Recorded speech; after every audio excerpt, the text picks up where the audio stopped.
Hello friend, मैं हूं शाइला खान और आप देख रहे हैं नायला पाकिस्तान रिएक्शन। बांग्लादेश का बना बनाया खेल मिट्टी में मिल गया है और भारत से पंगा लेने का इंजाम पूरी दुनिया के सामने आ चुका है।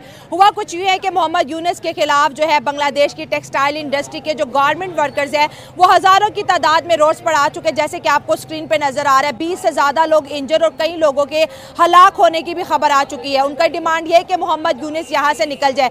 हुआ कुछ यूँ है कि जब से बांग्लादेश ने एंटी इंडिया के नारे लगाए तो अडानी साहब ने जो है वहाँ पर इलेक्ट्रिसिटी की जो सप्लाई है उसको रोक दिया, उसको कम कर दिया और लोड शेडिंग की वजह से बांग्लादेश की टेक्सटाइल इंडस्ट्री 700 से लेके 1000 तक टेक्सटाइल इंडस्ट्रीज बंद हो चुकी हैं।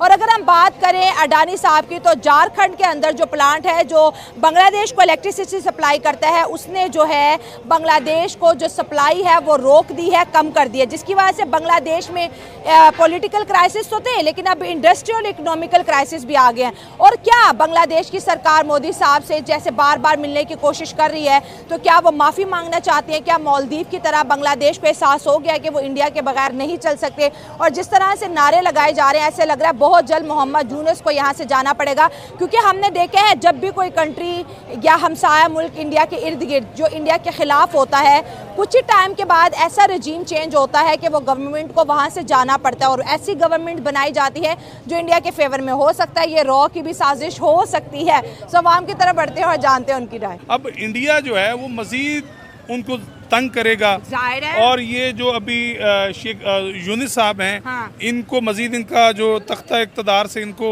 पलटा देंगे। मजीद ये उसको लेके आएंगे जो इनके मफाद के लिए बेहतर होगा। मतलब इंडिया ऐसा करेगा कि बांग्लादेश के अंदर ऑटोमेटिकली वो गवर्नमेंट आ जाएगी जो इंडिया को सपोर्ट करेगी। बिल्कुल ऐसे उनको चाहिए ही ऐसा बंदा जो उनके मफाद के लिए सांस में सांस ले, उनके वो जो नारा लगाते हैं उसके साथ नारा लगाए। उनको मफाद परस्ती की जरूरत है। इंडिया अपने मफाद के लिए कुछ भी कर सकता है। सर अगर इंडिया की पॉलिसी देखिए वो ज्यादा दोस्त बनाने को प्रेफर करता है तो जाहिर है उसको लगेगा कि बांग्लादेश के ऊपर शांति है, नेपाल के ऊपर शांति है, क्योंकि चाइना और पाकिस्तान के साथ तो इंडिया की वैसे भी नहीं बनती, तो इंडिया दुश्मन तो नहीं बनाएगा। लेकिन इकोनॉमिकली इतना प्रेशराइज इस वक्त बांग्लादेश हो चुका है कि मुझे लगता है कि अगर मोदी साहब मोहम्मद यूनुस से मिलने का फैसला कर दे तो यूनुस साहब तो पैरों में बैठ जाएंगे जो हालात हो गए हैं बांग्लादेश के। मोदी साहब फैसला मेरा ख्याल है नहीं करेंगे। लास्ट टाइम रिजेक्ट कर दिया था कि नहीं मिलना यूनुस से। मोदी कभी भी नहीं उनसे मिलेगा और यूनुस साहब को घर ही जाना पड़ेगा। सच में रियली इसको उसकी, क्योंकि जहाँ वहाँ की जो स्टैब्लिशमेंट है उनको भी वो बंदा चाहिए जो इन्वेस्टमेंट लेके आए। उनकी वजह से तो अभी जो यूनुस साहब हैं जो उसने अपने डिसीजन लिए, जो फैसले किए, इस तरह तो जिस तरह ये अडानी साहब हैं या और लोग हैं ये तो अपनी इन्वेस्टमेंट निकाल लें तो फिर बांग्लादेश में रह क्या गया? कुछ भी नहीं। बल्कि बांग्लादेश में हमारे पाकिस्तानी लोगों ने काफ़ी इंडस्ट्री बनाई है वहाँ पे। तो इस तरह तो बांग्लादेश में क्राइसिस फैलेगा, मजीद वहाँ पे तबाही का शिकार होगा। तो बांग्लादेश की आर्मी को भी इंडिया की इन्वेस्टमेंट चाहिए ही चाहिए। वो तो पहले भी कर रहे हैं और मजीद भी करेंगे। तो फिर इंडिया के खिलाफ नारे क्यों लगाए थे, जिसका इंडिया को आपको देखिए बड़ा दुख है कि भाई हमने इनको पाला, हमने इनको हर चीज़ दी, वीज़ा दिए, इनके ऊपर इतनी हमने जो है नवाजिशें की और बदले में इन्होंने इंडिया के खिलाफ नारे लगाए, बदले में इन्होंने गद्दारी के नारे लगाए। जिस तरह एक छोटे से बच्चे को वालिदैन पालते हैं तो कल को वालिदैन के सामने उठ के खड़ा हो जाए तो वालिदैन बर्दाश्त करेंगे?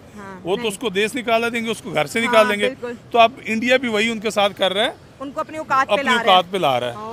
और चाहिए इनको कि अब भी ये होश के नाखन लें और इंडिया बांग्लादेश से पंगा ना ले। इंडिया से नहीं बल्कि किसी कंट्री से भी ना पंगा लें, क्योंकि अभी उनकी इतनी इकोनॉमी स्टेबल नहीं है कि वो अपने पाँव पे खड़े हो सकें। तो आपको क्या लगता है कि ये जो एहतजाज है ये जल्दी रुक जाएंगे या फिर अडानी साहब फिर कोई इनको मोहलत दे देंगे? नहीं, ये अडानी साहब जो है इनको अब मोहलत तब देंगे जब ये चले जाएंगे। उससे पहले इनकी अब चूंकि ऐसी वजह नहीं बन रही कि जिसकी वजह से वो टिक पाए यूनुस भाई। सर इंडिया इतना पावरफुल कैसे हो गया इकोनॉमिकली, पॉलिटिकली, हर फोरम पे उसकी बात चलती है। बांग्लादेश जैसे मुल्क की नाक की नकीरें निकलवा, दुनिया की 5वीं बड़ी इकोनॉमी इंडिया है। बिल्कुल इंडिया 5वीं बड़ी इकोनॉमी है। और अब देखें लोग बाहर की जो कंट्री है वो इंडिया में आके इन्वेस्टमेंट कर रहे हैं। एग्री क्योंकि उन्होंने अपने जो लोगों को टैक्स फ्री मतलब कुछ टैक्स में छूट दी है और अपना उनको बिजनेस का मौका दिया है कि आए आप इन्वेस्टमेंट करें, हम आपके लिए हर लिहाज से आपके साथ खड़े हैं।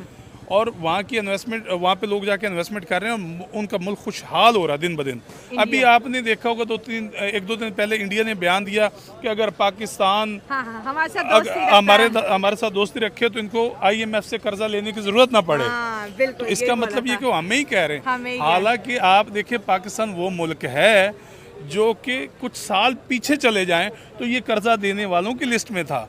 जर्मनी, जापान को ये पाकिस्तान ने कर्जा दिया।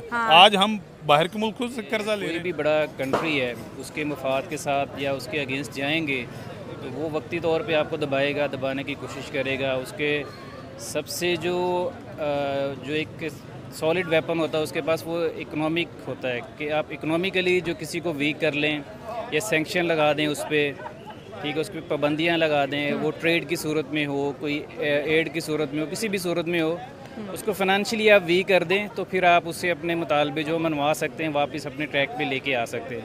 मतलब कि ये तो पूरी वर्ल्ड में है।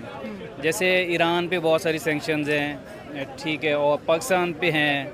अब पाकिस्तान ईरान से गैस नहीं ले सकता, अफ़गानिस्तान पे इतनी सैंक्शंस रही।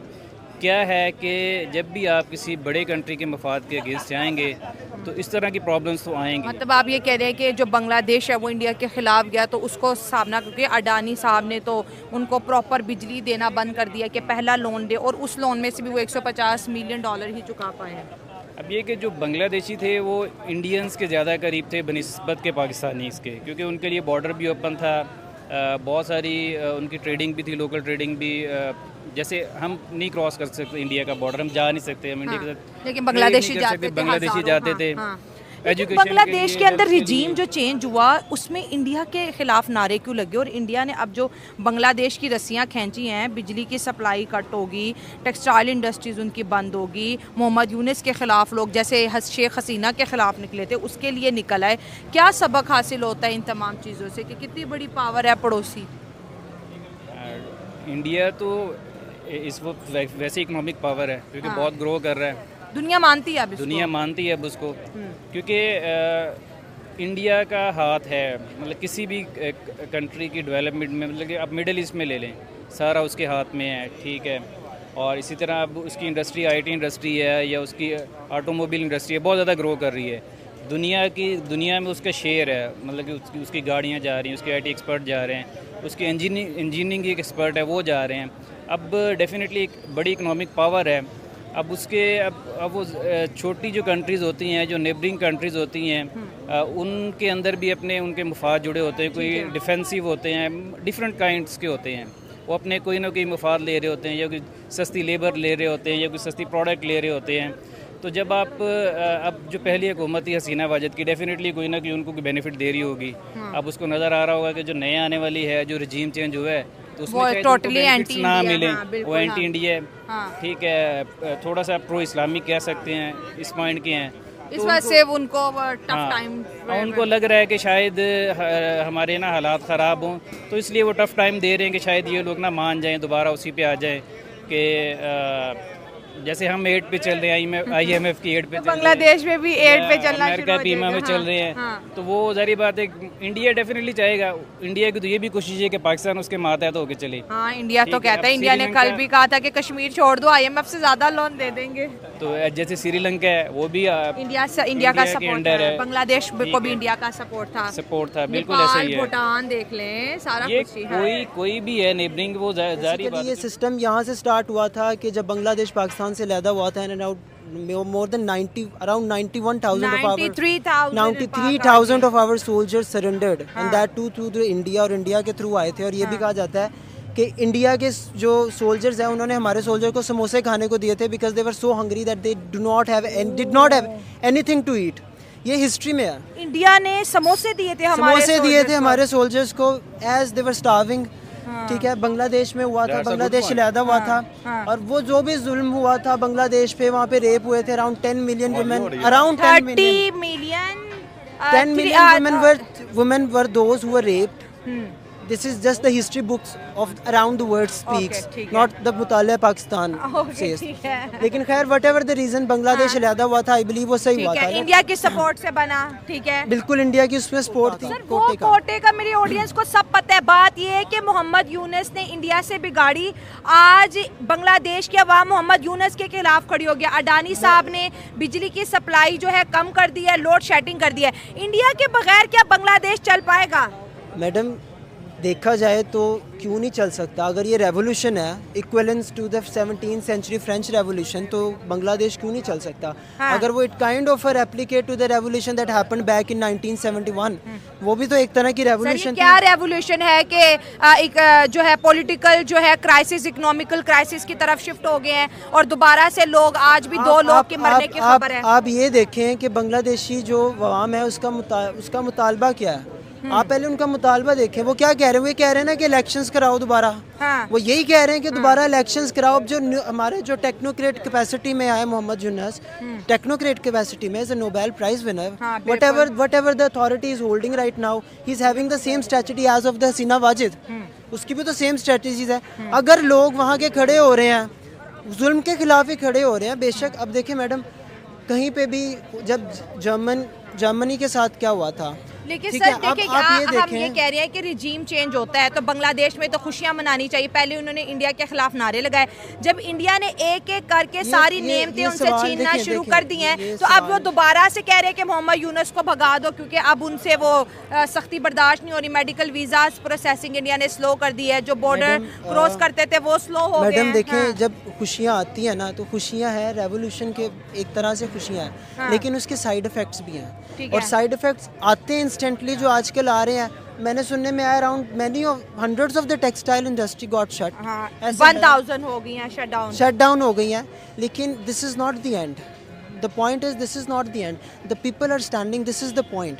देखिए, अगर वो स्टैंड कर रहे हैं इकोनॉमिकल क्राइसिस से, ऑब्वियसली कहीं ना कहीं पे वो स्टैंड कर रहे हैं। इंडिया का रोल अगर दोबारा मालदीव्स की तरह, जब मालदीव ने भी चाइना के साथ मिलकर इंडिया का बाइकआउट किया था, फिर यही मालदीव्स इंडिया से माफ़ी भी मांगी और इंडिया से दोबारा बायलैटरल रिलेशन का आगाज़ किया। आपको क्या लग रहा है कि बांग्लादेश इंडिया की नाराज़गी कब तक बर्दाश्त करेगा और ये कब जो है मोहम्मद यूनुस दोबारा से उस तरह से? द पॉइंट इज कि India is a neighbouring country और है। बांग्लादेश हैविली रिलाई करता है। Apart from the economy, Bangladesh heavily aids के लिए भी बहुत ज़्यादा जो है ना इंडिया पे डिपेंड करता है। एग्री दिस इज़ द अगर बांग्लादेशी अवाम का जो इस टाइम जो उनका लीडर है ना, this is the one who decides, ठीक है, उसको डिसाइड करना है कि उसने कैसे लेके चलना है। फर्स्ट ऑफ ऑल इंडिया जो बहुत ज़्यादा ऑब्वियसली पॉलिटिकल, पाकिस्तान की पॉलिटिकल मूवमेंट्स में भी इस टाइम अगर देखा जाए तो एशिया में India is the super power, just like America is having a super power around the world. ठीक है। लेकिन हमें आफ्टर मैथ्स के अलावा ये देखना चाहिए, जो मैं खुद समझता हूँ, कि Bangladeshi people are standing at, जहाँ तक पॉइंट है वो कब तक स्टैंड कर रहे हैं, वो स्टैंड अभी कर रहे हैं। This is itself a huge conquer against the tyranny, I assume ऐसा है। और अगर मैं समझता हूँ कि थोड़ा बहुत टाइम, मैं ये भी कहता हूँ कि हाँ कुछ देर बाद वो सरेंडर करेंगे इंडिया के सामने वो सरेंडर करेंगे भी। तो यहाँ वो इसका मतलब ये नहीं है कि वो हमेशा सरेंडर करेंगे।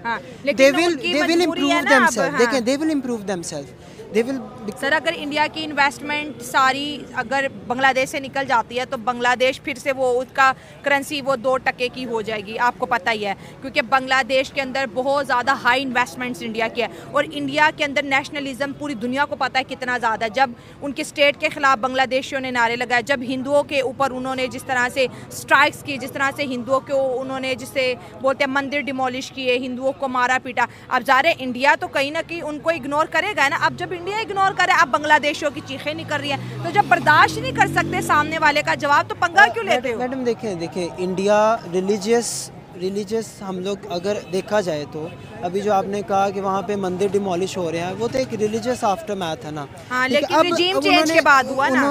उन्होंने उनकी इन्वेस्टमेंट हुई है, तो ज़रूरी नहीं कि इंडिया सारी इन्वेस्टमेंट अपनी वापस ले ले। उसने काफ़ी हद तक इन्वेस्टमेंट की है जिसको वो वापस नहीं कर सकता। अगर वो टाइम बीइंग कर भी देता है सरेंडर, तो उसके बाद बांग्लादेश को भी पता है कि यार the time shall come again, उस टाइम के लिए रेडी होगा। इंडिया अगर हम बांग्लादेश देखें, इट्स सेल्फ वेरी रिसोर्सफुल। दुनिया की सबसे बड़ी fish market I assume Bangladesh में है। सबसे ज़्यादा टेक्सटाइल उनका बहुत ग्रूम कर रहा टेक्सटाइल है, उनका लेकिन groom कहीं कर ना रहा है। कहीं पे क्राइसिस में जाएगा। मैं आपसे बात करूंगी, आपसे कर ली सर, आप क्या कहेंगे कि बांग्लादेश के अंदर जिस तरह से मोहम्मद यूनुस के खिलाफ अब नारेबाजी शुरू हो गई है और कह रहे हैं कि इंडिया ने बड़ा अच्छा सबक सिखाया बांग्लादेश को।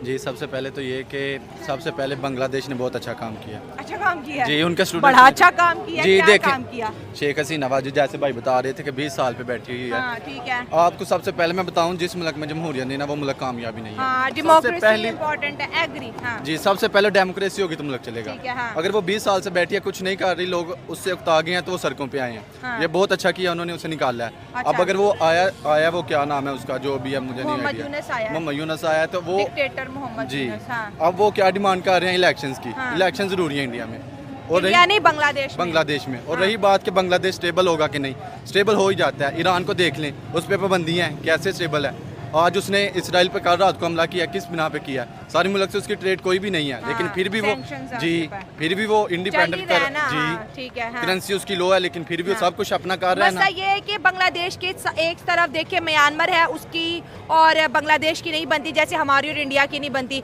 दूसरी जानी बांग्लादेश के पास इंडिया है और इंडिया ही वो मेन बॉर्डर है जिससे वो ट्रेड अपनी कंटिन्यू करता है। अब इंडिया के खिलाफ बांग्लादेश के अंदर जहर कैसे भरा, क्यों भरा? लेकिन अब इंडिया जब एक एक करके, जैसे अब बिजली है, उन्होंने कहा $800 मिलियन हमारा दो, इंडिया ने कहा, अडानी साहब ने। बांग्लादेश के पास नहीं, उन्होंने सिर्फ $150 मिलियन दिया। अब बांग्लादेश के अंदर शदीद किस्म की लोड शेडिंग है, इंडस्ट्री सारी बंद हो गया। अब देखिए कि ऐसा कोई मुल्क जिसके अंदर इंडिया की इन्वेस्टमेंट हो और फिर इंडिया वो इन्वेस्टमेंट निकालता है या उस इन्वेस्टमेंट को उस तरह से इन्हांस नहीं करता, तो बांग्लादेश के पास ऑप्शन अब क्या बची है? फिर लोग रोड्स पे आए हैं, 2 दिन हो गए हैं। बांग्लादेश के इंडिया के साथ रब्ता खत्म ना, बंगाली चाहे तो चाइना से भी मिल सकते तो हैं। वो तभी तो उन्होंने चाइना से हाथ मिलाया था और हमने तो कोई मदद नहीं की।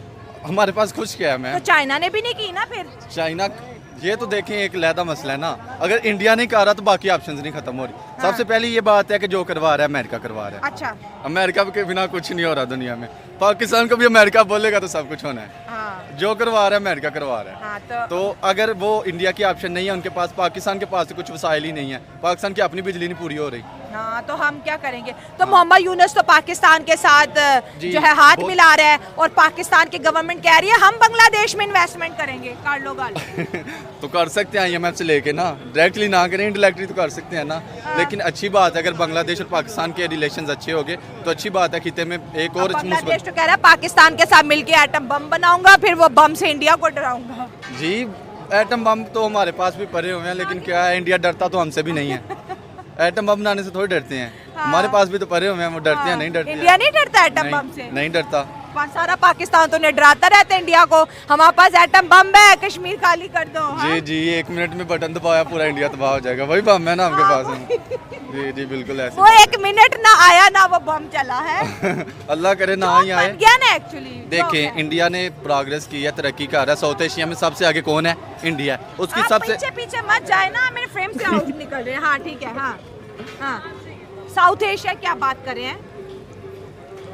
अल्लाह जी, रिदम टूट गया। अखिल जी साहब हमारे साथ। हाँ क्या? हम हाँ, साउथ एशिया में सबसे ज्यादा प्रोग्रेस कर रहा है इंडिया। हाँ, ठीक हो गया। इसी बात है ना। हाँ। इंडिया क्यों कर रहा है? इंडिया को अपने दुश्मनों की नहीं है कि पाकिस्तान हमारा दुश्मन है, हमने पाकिस्तान को तबाह करना है। उनकी सोच ये है कि हमने तरक्की करनी है। हाँ, वो yes, तरक्की की राह पे गामजन है और सबसे ज्यादा साउथ एशिया में तरक्की उनकी हो रही है। हाँ। उनकी करेंसी भी अब इंटरनेशनल मार्केट में आ गई है। आ गई, 20 कंट्रीज में चल रही है जी। और हम पूरे दुनिया में एक ही दुश्मन है हमारा।